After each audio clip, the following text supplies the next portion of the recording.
What's up, everybody? Welcome into another episode of Profit Picks. If you are new, we do always start the show by being transparent. Yesterday, there were some things that I liked.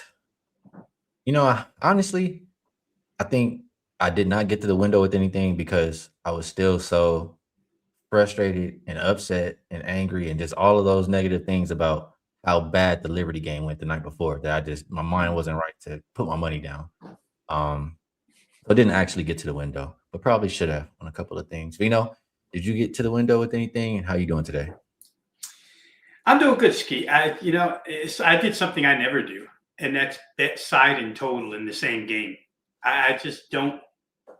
I know a lot of guys have success with it. A lot of guys believe in it. I don't. I like to have one or the other. But last night, sure than heck, I talked myself into betting the Chicago Sky plus the points and the game under. Talked about both of those here. Game did stay under Yeah. 166 and a half. Golden State shut Chicago down second half. But boy, the Sky outscored 74-45 last three quarters. And I'm watching that game, Ski, and I'm thinking to myself, I probably give Chicago too much credit because when all said and done, that's a team made up of a lot of backups that are starters. You know what I mean? Like if they had Rakia, Azare, Cardoso, Skylar Diggins, and Sydney, that's a starting unit. When you have to start throwing Cloud and Carrington and all these, good role players in there, it just doesn't. And Golden State's such a good team, a unit playing basketball. So I did get that split. Happy the game stayed under. Got a little close at the end, but stayed under. But like I say, when it gets something that I generally don't do as a better, and wound up not getting just getting a split out of it. Yeah.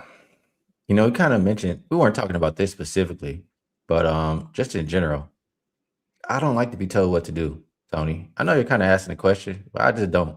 I really don't. Um, sometimes we show up on time, sometimes we show up around this time. It's just how this show kind of goes. So yeah, we try sometimes. But I don't know what else to say, Tony. I think I made how I feel pretty clear. All right, Vino. First game up, Atlanta and Connecticut. Yeah, I gotta leave it alone. Let me leave it alone. Atlanta and Connecticut. Opened up minus 9.5. Looks like 10. Call it 10. 173.5 was the opener. Not much movement there. Pow Pow out.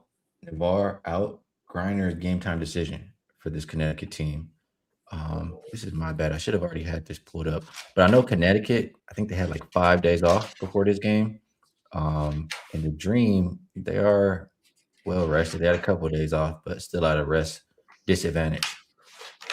We just talked about this Dream team and this kind of a number the other day, right? They're not good laying double digits. Um, and really, it's just like all season long, I feel like the Dream have been inconsistent. And that's probably why they're a very poor point spread team. The Sun, when they've been healthy this season, they've been competitive for the most part. When they played at home, they've been competitive. I see pretty healthy. I see at home. I know Griner's game time, but she played last game. She has 5 days off before this game. I'd assume she plays. I couldn't lay with the Dream. Rob Veno, what do you think? Yeah, and I think Connecticut to me is two different teams, Ski. We talked a lot this second half post All-Star break. Maybe it even started before the All-Star break when they were on a pretty good point spread run. When they kind of went to that lineup, that starting lineup with Nelson Adota and Griner in together, they were really good. You start mixing in Edwards, and it's a nice front line. They were having a lot of success with it. Then injuries happened, and that trio kind of got broken up. Man, that would have been a bad word to use right there. But trio got broken up. And Connecticut's results started going a little bit differently. And then Griner, like you say, came back last game and they played pretty well. So to me, if Brittany Griner is to play here, and to me, I wouldn't know why she doesn't play in this game. Like you said, came back and now has had 5 days off. I think that front line is really formidable, can give Angel Reese a little bit of trouble because Angel Reese, for the most part, I mean, Bree Jones comes off the bench and is some support at the rim, rebounding, defensively, etc. But Connecticut's got all those players to match up. It comes down to the guards and the shooting. Connecticut's a crooked shooting team. They don't necessarily make a lot of threes. They don't, and Atlanta can make threes. But we said it the other day, Skee, and I know we took some slack from the chat. Atlanta, they're the worst field goal percentage team in the league. They give it up 48%, and they're the second worst 3-point percentage defense in the league. So, to the Dream fans who say our defense is pretty good, I think you put it best the other day. They can be good individually. They got players that could play defense, but for whatever reason, they haven't played it this year. Seems like a lot of points to me for Connecticut at home. Dream bully team, as I've said before, when they're in this role, they like to score. I just don't know. When Connecticut's right and they have that three player front court that I spoke of, they kind of limit your possessions in games. And Layla's not one to turn it over a bunch. The Dream love fast break points. If you hang on to the basketball and you get some boards and whatnot, I don't know that I could touch the over here either, Skee. So for me, it would probably be the dog plus the best number you can get is 10. And I would say the reason why this number has climbed a little bit from 9.5 to 10 is because people are just, they see Griner on the injury report and run a bet Atlanta. But I don't know that that's the right way for a lot of reasons. Yeah, I agree with you on that. I'm looking here at this last time they played. We have a couple comments there. I mean, they played one time this season in the first 7 games of the season, weren't fully healthy, and they lost by double digits. I mean, is that the end? This guy right here says, what do you say? Where'd it go? The Sun have not covered against the Dream in 4 straight meetings. They played one time this year. It was the very beginning of the season. So why do we care about what they did the last 3 times before? Was this team the same? It's a lot of starters on this team that weren't there last year. I don't think we need to look at 4 straight meetings for this kind of a matchup. There was one more. King Lion Crown says, where does Connecticut rank on defense? I don't think Connecticut is capable of stopping a car in a parking lot. Let's look. Connecticut is ranked 6th. They're not terrible. They can defend. Like I said, when Connecticut has been healthy, when Connecticut has played at home, they've looked good. They've looked a lot better. When they have not been healthy, when they've not been at home, they've looked pathetic. So take that for what it's worth. Banking Man says smash the like button. Definitely helps out the show. Appreciate you. Appreciate all you guys tapping in. We'll go to the next game. Sparks and Liberty opened up -7.5. Looks like 8.5. Total open 184.5. I see it as high as 187.5 out there. Makani out for Los Angeles. For New York, Fibich and Stavely continue to be out. Fibich, we know how big of a deal she's made. The Liberty defense is ass. There's no way to sugarcoat it. They are terrible, especially without her on the court. Statu, man, I haven't spoken about it because I didn't even realize it. I just had to think about it yesterday. It's sad. It sucks. It's sad for Satu right now. I remember last year, was it the finals or the series before the finals? I can't remember which one it was. I know it was in the playoffs, but she got a concussion. They put her back in too early. They were dragging her off like a rag doll off the court. Look at her now. I mean, first her designation for injury was concussion, but you can only have concussion for so long. Now they're listening to his head, not with the team. We know how much concussions can mess up people. I think we're probably going to see something about that in the league, and it sucks for Savely. I just wanted to mention we'll probably see some legal action versus the Mercury. But anyway, this game, Liberty, they found ways to win some games. They won 8 of their last 10 games. They haven't necessarily been covering. I mean, this team can score, but they can't get a stop to save their life. How can we expect them to win by close to double digits if they can't get stops? Sparks or nothing. What do you think, Veno? I think a couple of things. I'm going to backtrack first, really quick, to that Atlanta Connecticut game. For those of you who want to hear positives for Atlanta, the motivational angle is on your side. They're sitting a half game behind Indiana in the 5 spot. Got to get to 4. So Atlanta's got the motivation, and Connecticut could be tanking. They're only 1 game out of the bottom. Who knows? But to the other guy's point who said Connecticut couldn't stop anybody in a parking garage, I think it's why you can't look at overall statistics, guys. I think I tried to point out here that when they made the lineup switch to Griner and Nelson Adota, the defense took off. And like Skee said, they're ranked a lot high. In the beginning of the year, yes, they were 15th, but it's not that way anymore. When those 3 play together, it's a different defense. So I think we're just trying to talk about the players who are on the floor, not the players who used to be on the floor when they played in prior games. Here's Skee. I would say for Satu, yeah, I think I mentioned it last week, 13 games in a row. That's a hell of a concussion. And now it's up to 16, I think. And it's more than a concussion. And I don't know if we'll see her again this year by the looks of things, but we'll find out. Phoebich, I think there is a return date on her. Listen, New York needs something because it's like beating the same drum every time we talk about this team. Got onto it early. Have to admit, we've made some bucks playing these Liberty games, mostly totals toward the over, simply because they still score. I've mentioned it a few times. I think they're averaging like 92 plus without Sabali and Phoebich, so they have no problem scoring. But if you like pace and you play with pace naturally, they can't stop you. They're too slow. Indiana ran them right off the floor the other night. The Sparks are a quicker team.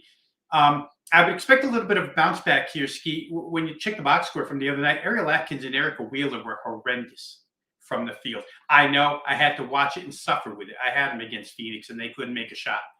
But they're better than that. And I would think against this defense, maybe they do make some shots tonight. Does that make me trust the Sparks? Because their defense, if you wanted to say a defense couldn't stop somebody in a parking garage, I put the Sparks in front of it before I put Connecticut, because the Sparks were a bad defense. So New York's going to score. LA's going to score. I can understand dog plays here because you don't want to lay with New York. They just can't stop anybody. I'm just more inclined to play over. I think folks have pushed this from 84.5 to 86.5. These numbers are so high, though. They get me to play with caution almost, Skee. You know, it's like I want to just jump on over in this game. But then I look at 86.5 and say to myself, well, you really need like a, 97, 89 game just to be at the number. So you need 97, 90. But I think you can get it here with these two teams. I think if Wheeler and Atkins play better than they did the other night, I don't think you'll have a problem here getting over the total. Yeah, I can agree with that. Definitely can agree with that. All right, last game. Mystics and Aces opened up 7.5, down to 6. Total open 169.5. Looks like 170.5. Nobody on the injury report for Washington. For Las Vegas, Cheyenne Parker Tyus, Dana Evans, Kirsten Bell, all out. No, I forgot to say her name. I know it's a 3-point shooter, the big Pisat. I forgot. Justine Pisat. I forget. I know who she is, how she plays. I'm always watching the game without sound. She's game time decision tonight. So they just played the other day after Becky gave her starters some rest. She said that she didn't want to put that game in jeopardy, and they went out there and got the win by 10. Now they play again in a short period of time. Will Washington be able to adjust? In that last game, I mean, we know Becky's a good coach. She had front in the pose, doubling maybe, just, not going to let them just kill you in the paint. And I think they were doubling or just the ball screens for Sonya. They were trying to get her off the ball. So they had a good game plan for the Aces. It'd be interesting to see how Washington can adjust. They're just still not a good shooting team. So if a team comes in with a game plan of we're not letting you dominate the paint, you're gonna have to beat us with jumpers, I don't necessarily want my money on Washington. And I think that Aces are well enough coached and have good enough personnel to play that way. So it's hard for me to look at Washington. I know they've been hot. A lot of that run was at home, but I think the Aces can get it done again. What do you think here, Vino? Yeah, I wouldn't disagree. I don't like the fact that they're so short-handed. And they really Right. can't go to the bench for much right now. Jewel Lloyd, who has been, I don't want to get into negative terms with that, but since she's been to Las Vegas, it's been kind of a bust pickup. Turner, And I'll say one more key, Ski, to the other night was the fact that Las Vegas kept Washington off the free throw line. Well, Yeah, Washington, we know, loves to shoot, maybe get to the line. They don't make a lot of, they're not a high free throw percentage shooting team, but they're a high volume team. They'll get there 25, 30 times. Didn't they? They only got there 18 times. And I think, as you mentioned, with Becky coaching them, probably a lot of that game plan is let's keep these guys off the line because that's where they make a lot of their points. I think Lainey Hamilton, it was her first game for right. Washington. We'll see how she fits here. Maybe another better shooter for them to help out. I like your point about maybe game plan by Washington to try and adjust here.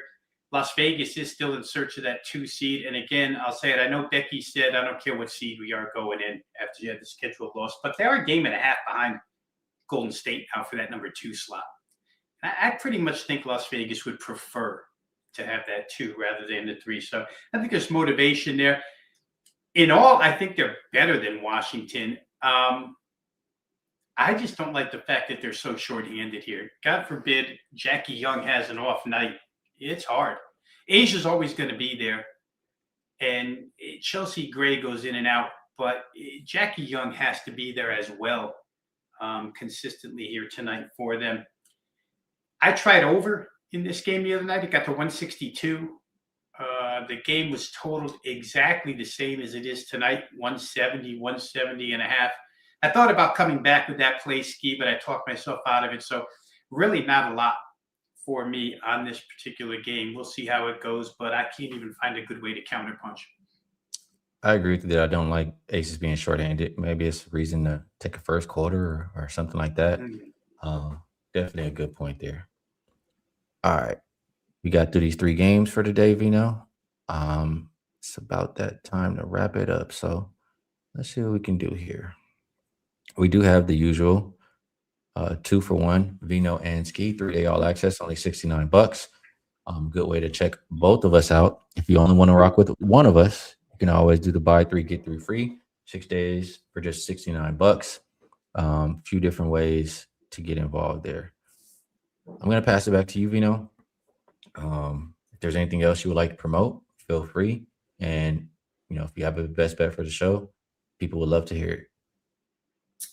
Yeah, real quick. Tonight's the first week of NFL preseason. I do have one play up. Generally, I'm very picky about what I play in the preseason, but the last 3 years have produced 57% winners and plus 16 units. So the preseason, it was good last year, 6-3.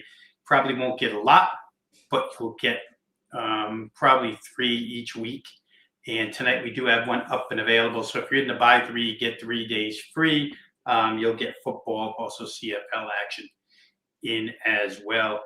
I'm going to go ahead and pass on best bets today, Ski. So I don't know if I'm going to keep it under half a best bet or not, because I don't know where you're going with it. But I just don't like any of these 3 enough to get in there. I think the strongest lean I have, I'm going to do it this way for people who really want a little something out of it. Strongest lean I have is Connecticut plus the points. I just think that that's a little too much to ask of Atlanta here, especially if Connecticut's healthy. But I want to be sure that Brittany Griner's in the game before I would come from my own pocket to make that bet. So I can leave you guys with that much, but no real best bet for the show. And I will say that I agree with Rob. That's what I would do for the show. And I do think Griner plays. And last thing I'll say is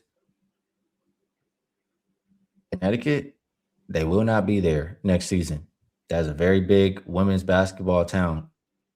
They show up, the players feel the energy. If you watch these games, Connecticut's playing hard at home. So good stuff there. I am gonna throw this up there just because I feel like it's a great deal. I'm gonna throw it up there until it's gone. But if you want to get the NBA early bird, you get the rest of WNBA free with me. You see, I was up over 100 units in NBA last year. Most of the work in the playoffs. WNBA doing solid work this year as well. So a lot of different stuff to get involved with. Always appreciate you taking the time to cap these games with me. Helps my process, and I know you help the chat out quite a bit, especially the ones who don't have those listening skills up to par. I know you do most of the work helping those guys out. Chat, we appreciate you all as well. We do have one more show to end the week. There will be 2 games tomorrow. So best of luck on all your action tonight, and we will catch you all